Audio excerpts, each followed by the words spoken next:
Riveting content. Empowering your life. Welcome to the Sphere.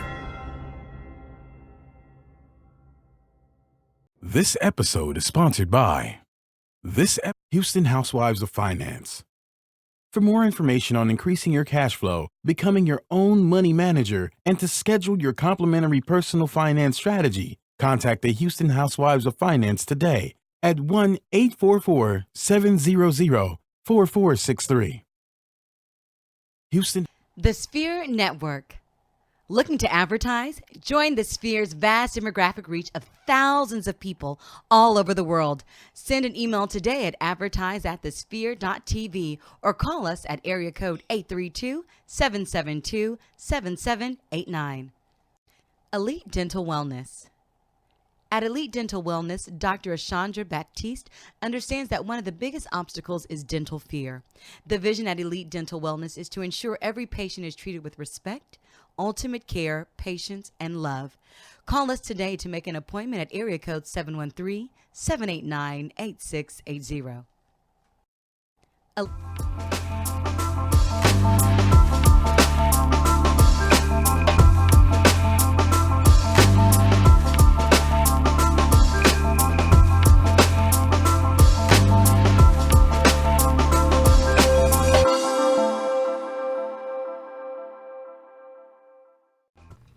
What's up, good people? Welcome back to another action-packed episode of Technocrats. I am your host, Gary Lee, also known as G. Hawkins. Now, look, you can find me anywhere, folks. Online, Facebook, Instagram, Twitter, Snapchat, at G. Hawkins. That's G. Hawkins with the Z. And I'm not with Jonathan Davis as usual, but I've got someone just as intelligent that has just the same amount of know-how when it comes to the technological space that's willing to give you some gems and coins everywhere that you're looking for that technical know-how, none other than the one who's laughing at me right now, Miss Jennifer Hocklish. Jay, what's up? How are you? That was such a wonderful intro. Was Thank it though? you. It was. Is that the way you feel? Yeah, I do. Okay. Well, good deal. Well, let the good people know where they can reach you at, either social media, email, any way that they have a question about the things that we're talking about today and they want to talk to you personally. How do they get in touch with you? So they can get in touch with me by going to email jhockles, HOCKLESS @hotmail.com. Okay. There it is. So obviously, we've got a lot of things that are constantly coming down the pipe when it comes to tech. Mm-hmm. Tell me if I'm wrong that tech has, at least in the educational space, for instance, has taken us through a once very slow pace, and now it's gone a bit more, how would I say, exponentially greater. And things are changing. Things are moving to the cloud. Everyone wants to have data anywhere and everywhere that they're at. Bring your own devices.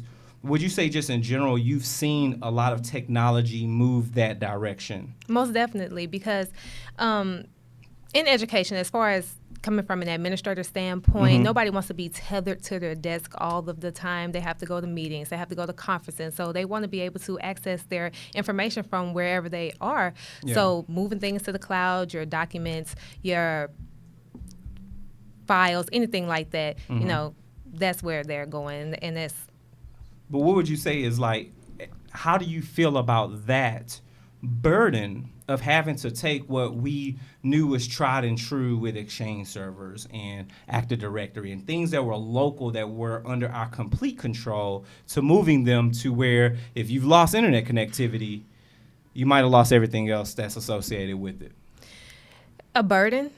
Is that your question? That it was. Is it a burden? I or don't do you think, feel like you feel I do not like feel you're like scot-free now? I feel like I'm scot-free because I work in IT in education. So I feel like I'm scot-free now. So now, you know, and in particular, we took all of our data and stopped hosting it locally. So now we host it through Google Apps for Education. Ain't that something? So Ain't that something? So now it's less work for us. It's less of a burden on us. Anytime that a file is lost or something of that nature, we just reach out to Google support. They have several servers of backups, of backups, of backups. So they're able to go back and get it, you know, real quickly. So their services are great. Well, good deal. So here's what I want to do is take that concept, that idea, and transition it into our first segment that we want to discuss right now. And we're actually going to go in a different order for those that are watching us, you're tuned in.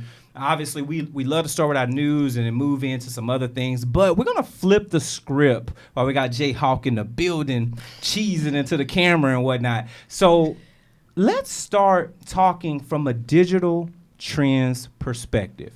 Now, on our digital trends, this is that segment where we're talking about things that have happened in technology that have continued to grow exponentially, like we just talked about a moment ago, and have continued at that pace, and everybody's sort of now riding the wave. One of the things in particular, when we talk about when we talk about taking things that are static and local and then now putting those things into the hands of other people, let's take a look at a situation over in Arlington for those that are from that Dallas-Fort Worth area.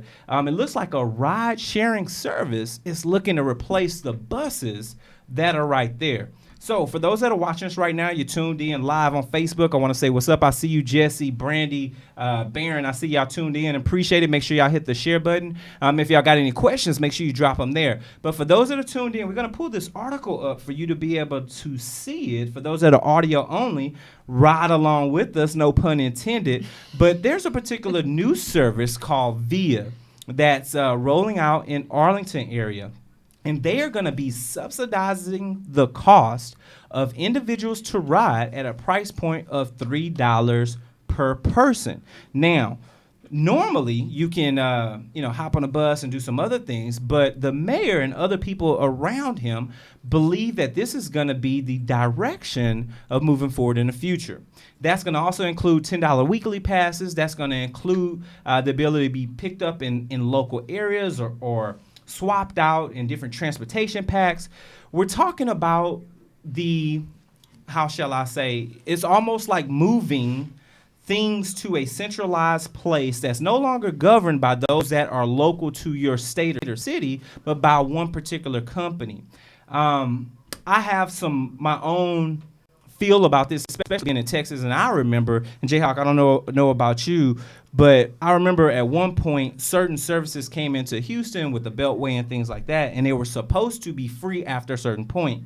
So I would wonder how things will move forward, bringing in a ride-sharing service that is not locally owned in the way that we would think. In general, how do you feel about the idea of having a rideshare service replace public transportation and moving pedestrians, and this becoming their de facto, if not only, way of getting around outside of other privately owned companies like a Uber or Lyft and things like that? With everything, it has its pros and cons. That was real political, Jayhawk. Real political. It really was. Come on. But, so they're saying that there's going to be 10 vans with VIA. Mm-hmm.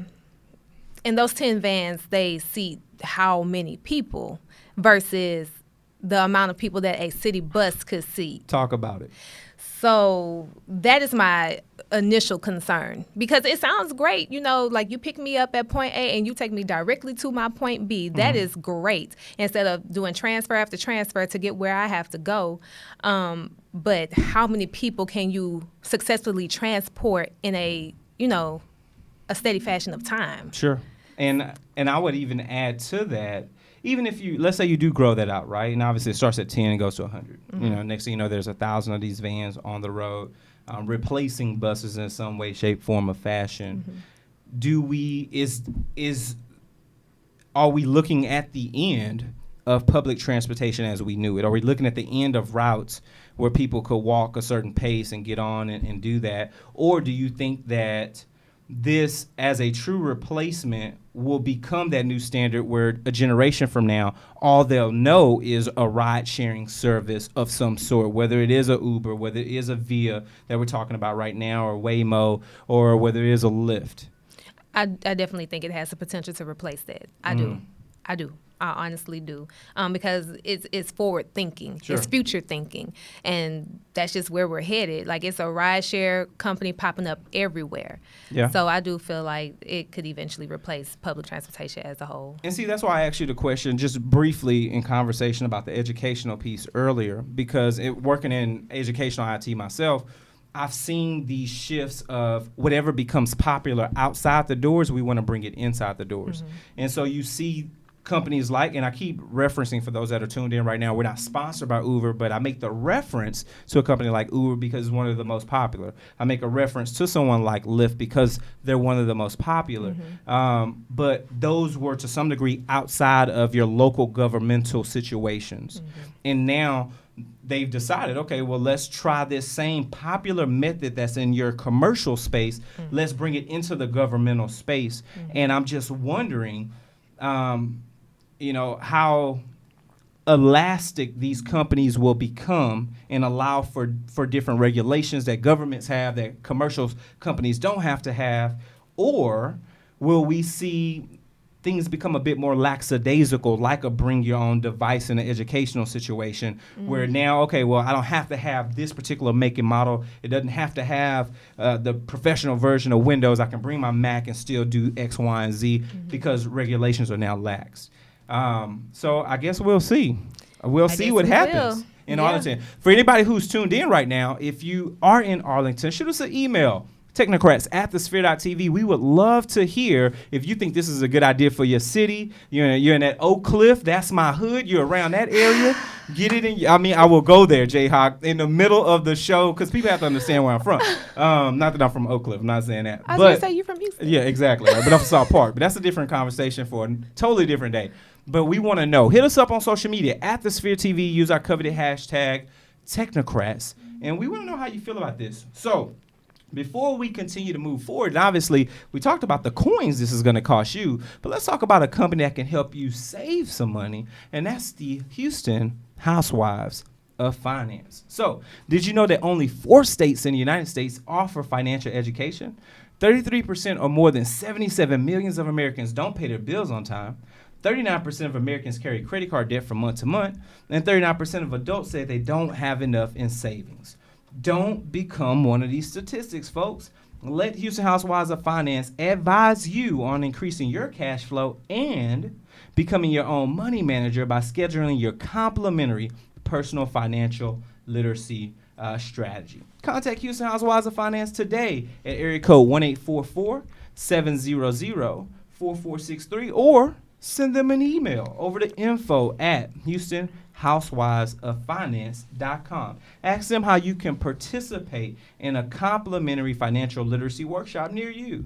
Houston Housewives of Finances are the new faces of the new age of financial services. And one of the reasons I know this to be true is because they've got my kids straight, and I don't even have kids yet, folks. You got to plan for the future with Houston Housewives of Finance. So, moving right along, and we're going to stay in our digital trends segment, and let's talk a little bit about one of the big conglomerates, one of the big players when it comes to retail, and that's good old Walmart. So it looks like Walmart has some patents, folks, which every big company does, so that's nothing new.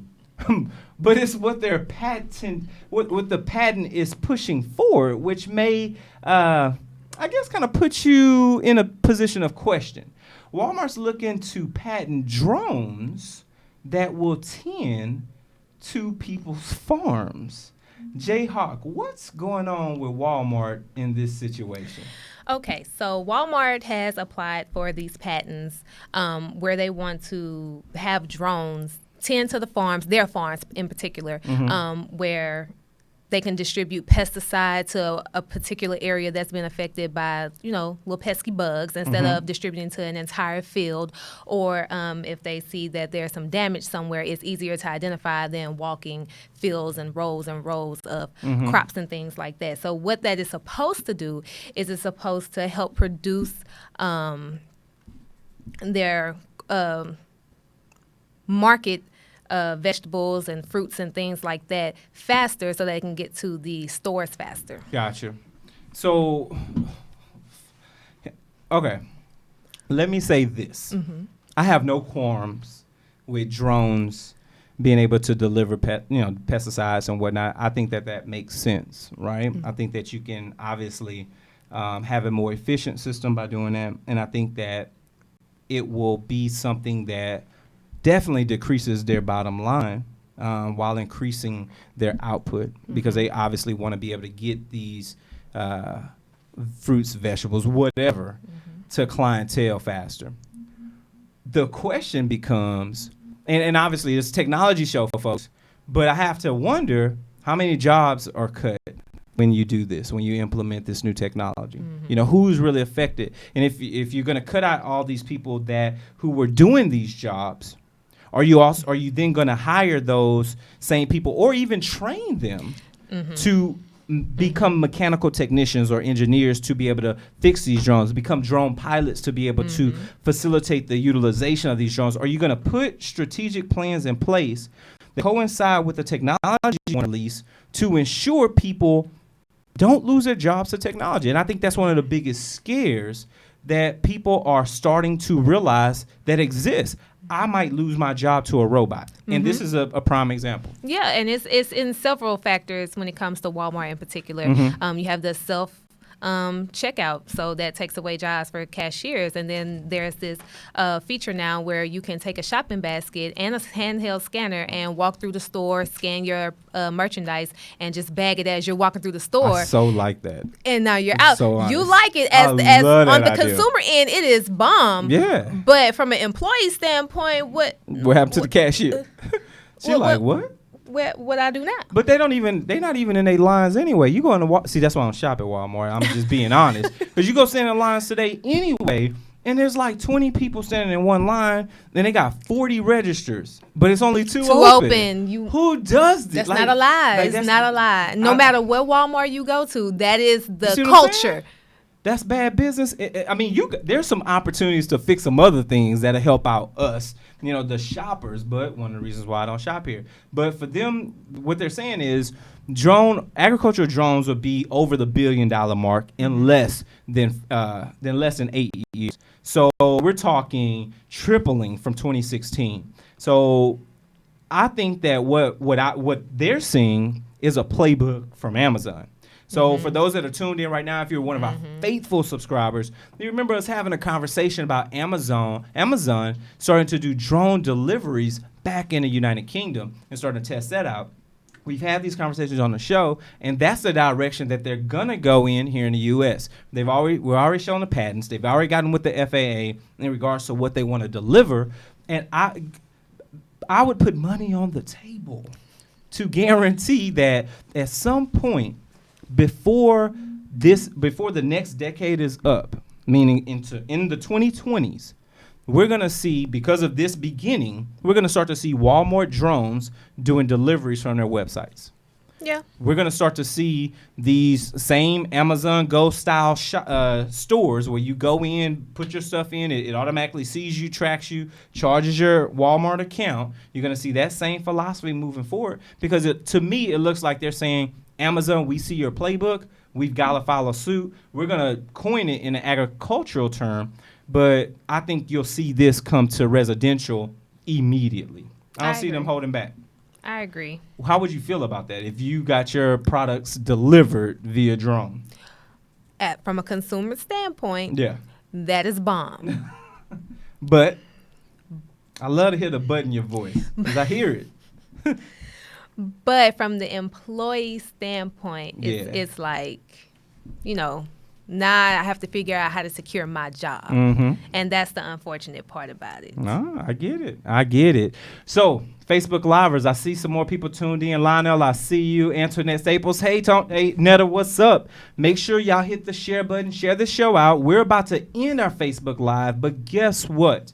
You can keep following on in this great episode by hopping on to the Sphere's website. So go to thesphere.tv/Technocrats.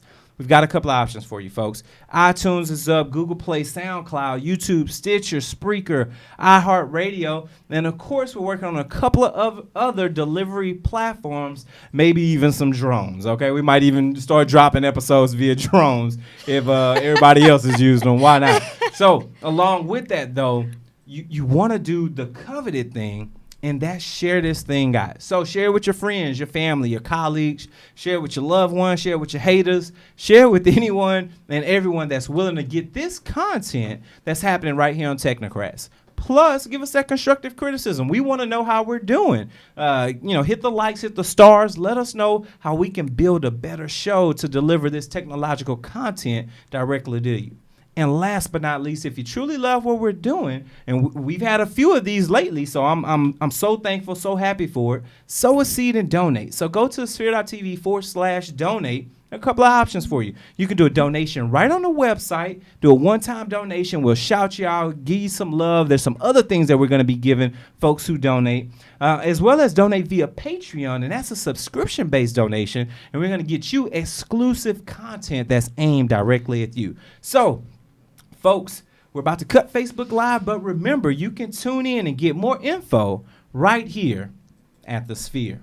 So let's keep this party rolling, Jayhawk. Let's go. I want to hop into one of our other segments, and this is called our Mobility Weekly.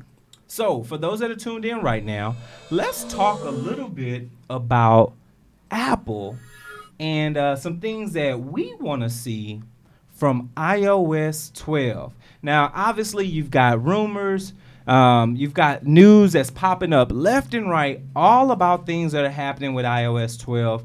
And let's cut to the chase really quickly. So, for those that are not an iPhone user, and I'm looking to my left and I see a couple of Apple devices. We might have a fangirl in the house. I don't even know. We have about 3. I mean, you're the popping fourth one over is there. at home. I see you, But okay? I don't discriminate. Hashtag I do cult. Apple and I do Windows. Okay, that's it. No Linux, no none. Oh. Linux causes me grief sometimes, Okay, but we do have I a see it. Raspberry Pi that we just purchased Look that we, at you. we're dabbling into. Okay, I see you on the Raspberry Pi.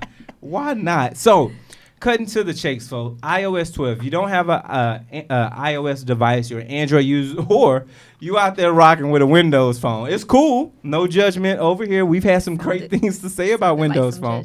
It felt like it was a little shade. But iOS 12, expecting an announcement around June. What happens in June from Apple? That's WWDC. So obviously they have their developers conference. And of course, iOS 12 will be a free update. They've always consistently made sure that there will be no cost when updating your iOS devices. Now, let me talk a little bit, and I'm gonna bring in a little things, a few shade moments from an Apple perspective, right? Mm-hmm. First and foremost, anybody who was rocking with iOS 11 caught hell during the first couple of weeks.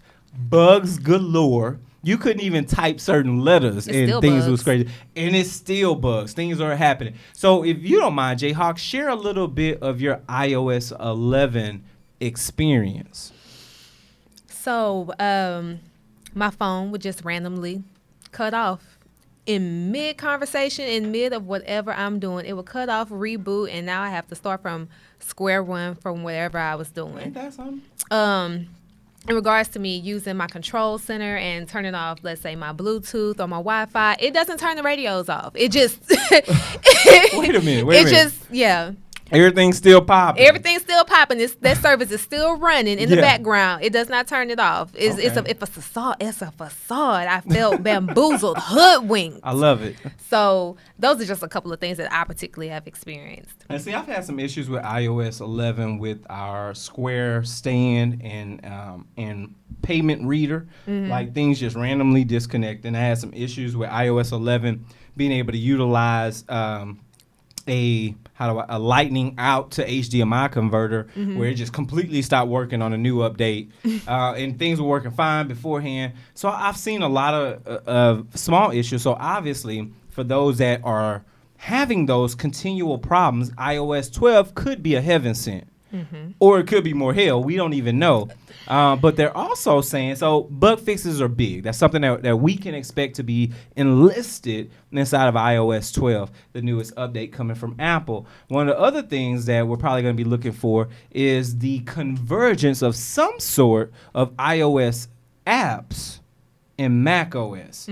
Now, from an avid iOS user, do you think there's a true need for your iPhone or iPad apps to live on a MacBook Pro, on an iMac? Is it a need? I personally don't think so. Okay. But given that Apple gives the transparency that you can do all the things that you need to do no matter what device you're on, it would be nice if they want to switch to a bigger screen for some reason and do whatever they need to do on their MacBook or their Mac Air or their iMac versus doing it on their phone or their iPad. So let me say this, though, right? If you're going to have all these apps, and right now, every app that lives inside the App Store, which is over 1 million apps, over $1 billion made, or 1 billion apps downloaded, all of them utilize touch.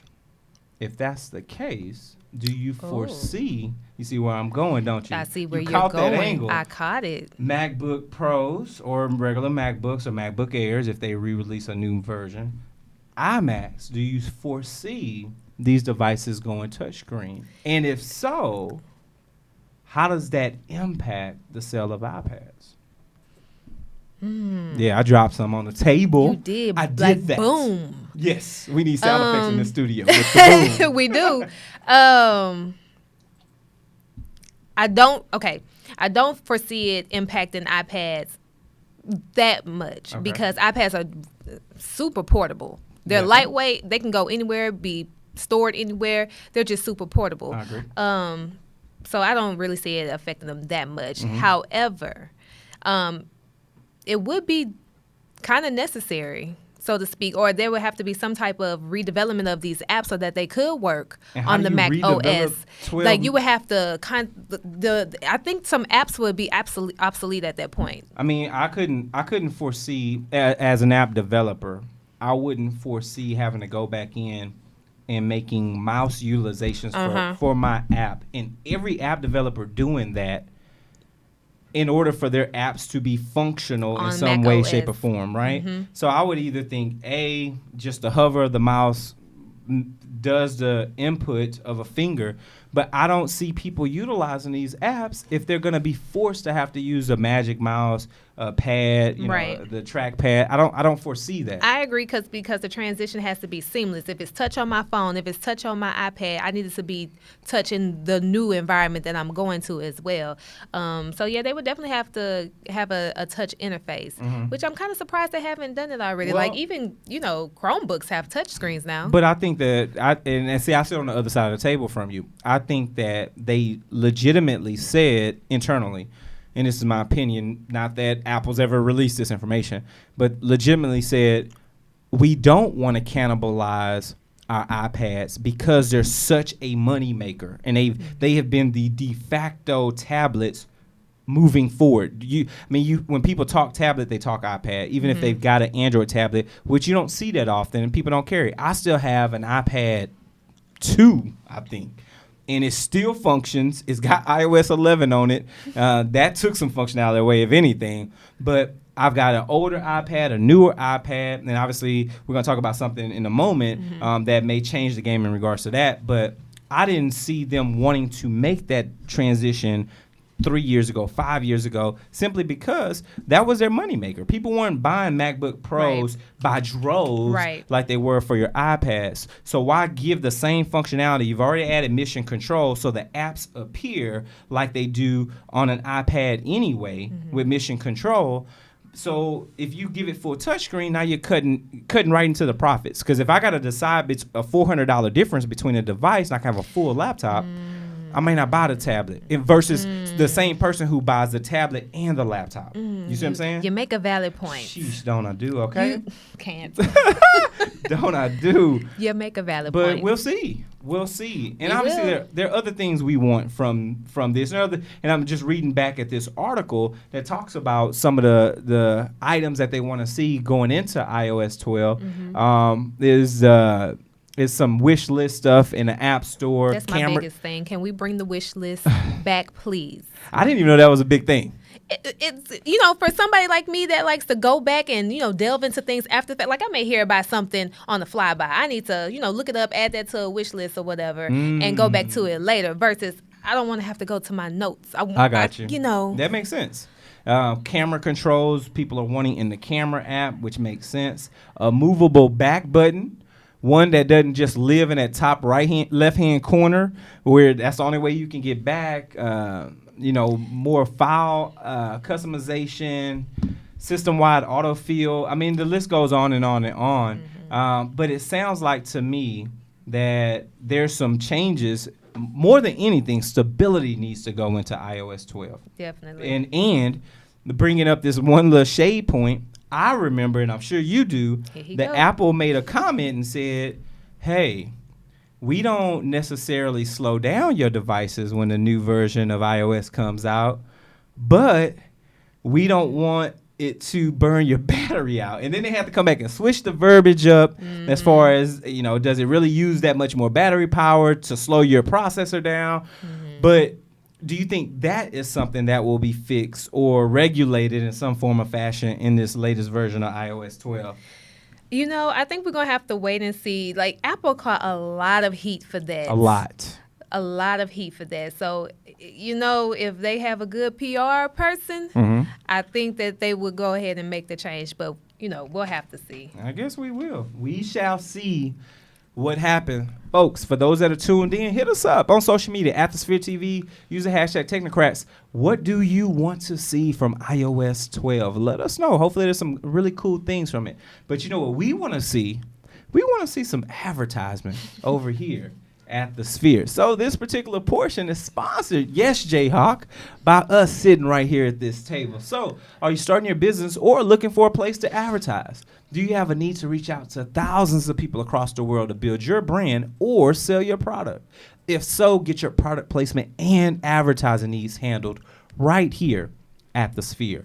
We offer a wide variety of content delivery platforms, including iTunes, Google Play, SoundCloud, YouTube, and Stitcher. Plus, we have a vast demographic reach within the United States as well as modern countries across the globe. Our enriched content and inspiring dialogue coupled with your strategic ad is surely to hit the mark every time. Call us today at area code 832-772-7789 or send an email over to advertise@thesphere.tv. So, moving right along into the grand scheme of things here on Technocrats, speaking of Apple, one last piece of news that came out, and yes, we're going to transition from our Mobility Weekly and back over to our usual first start, which is our technology news. It looks like there's a new event that just so happens is popping up at the end of the month. Now, we just told y'all Apple's having WWDC in June. Am I right, Jay Hall? No, You're right. In June. You're right. But Apple said, you know what, we're going to do something special for the educators here next week for the on teachers March and the children. 27th. Got to sow a seed for the teachers and the children. So, looks like Apple's having a nice little spring event come out that's going to be education focused. And there's some people making some bold assumptions and some things that could be launched at this educational event. Now, obviously, we've seen a lot of competition in the education space with, I would probably say your de facto standard for student use, which are Chromebooks. And then we've also seen Windows say, you know what, we're going to release these new Windows S devices that will be able to be utilized and locked down so that certain applications cannot be installed on, or only Windows Store apps can be installed. So that should regulate security issues and things like that. But I guess Apple said, you know what, you can't like Mace and Puffy and Bad Boy, you can't hold us down. They're thinking, you know what? We might have new iPads. We just finished talking about them, and less expensive versions that fit right into that school model. Jayhawk, would you all be willing to swap out your current Chromebooks for a boatload of iPads and Apple Pencils? So we are currently iPads and Chromebooks. Okay, so you got a hybrid environment. Yes, we do. So no, we would keep our current setup how we have it now, but we would definitely switch out those iPad minis for these larger size ones. Definitely, right? Yes, definitely. Now, and are y'all using the iOS configurator on a MacBook or iMac or something to, enforce policies on those iPads? We currently use a software called Jamf, which is all cloud based. Okay. So that's the MDM for it. Gotcha. That's for Apple. Now, and how would you compare that to Google's application that they use for management? Good, bad, better, more granular, or it really doesn't even matter? It's more streamlined. It's like more straight to the point. Okay. Google, you have to finagle some things, go to this here to get to that there, but they're not one and the same. I got you. So. Well, hopefully we will see some new iPads. I think that the timing is right. We hadn't had an iPad refresh in a while, and I think giving a better price point to any Apple device is always a good thing. We saw that with the iPhone 5Cs when they brought those out, and they were a couple of $100 less. People bought those in droves simply because they could have iOS, something stable, something that worked, in a smaller price point for a different, a similar style device, yet a little bit less expensive. So for them to consider bringing the iPhone SE2 back, that would be an option. And of course, everybody's waiting on a new Mac Mini, right? And you think education, you think low price point to get into a Mac OS feature set.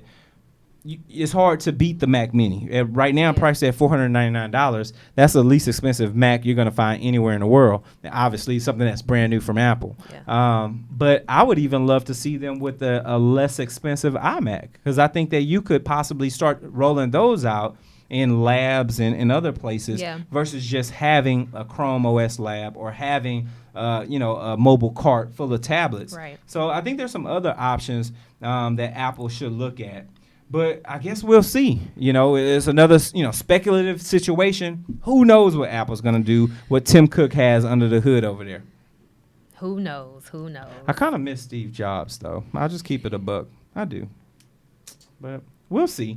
We'll see what happens. And, of course, like we always say, folks, we want to know what y'all think. Shoot us an email over to technocrats@thesphere.tv. If you're in education IT and you think that there's something coming down the pipe in this March event that would benefit your school or organization. So, last up to bat on these coins being paid is good old Elite Dental Wellness. So, at Elite Dental Wellness, our vision is to create a welcoming practice that will offer exceptional dental care and a lifetime of dental wellness. We're committed to the finest possible oral care and the overall health and well-being of our patients.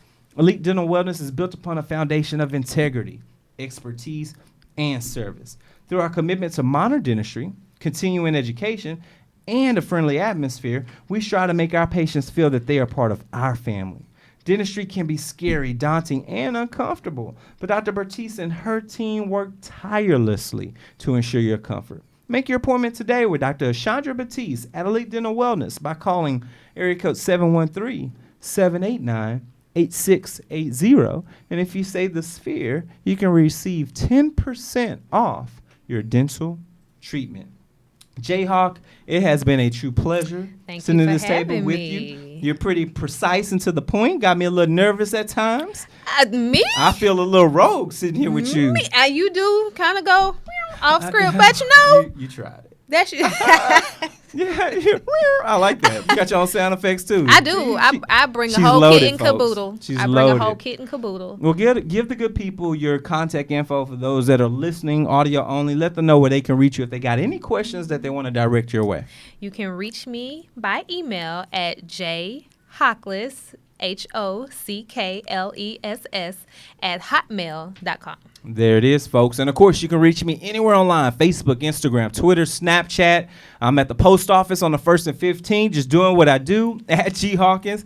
That's G Hawkins with a Z. If you got any questions about what we do right here on the show, make sure you reach out to us via email, technocrats@thesphere.tv. Or, of course, you can reach out across social media platforms at The Sphere TV. Use our coveted hashtag Technocrats, and we will answer your questions as they come. This has been another great episode. We will see you all next time. Take care, folks. Bye.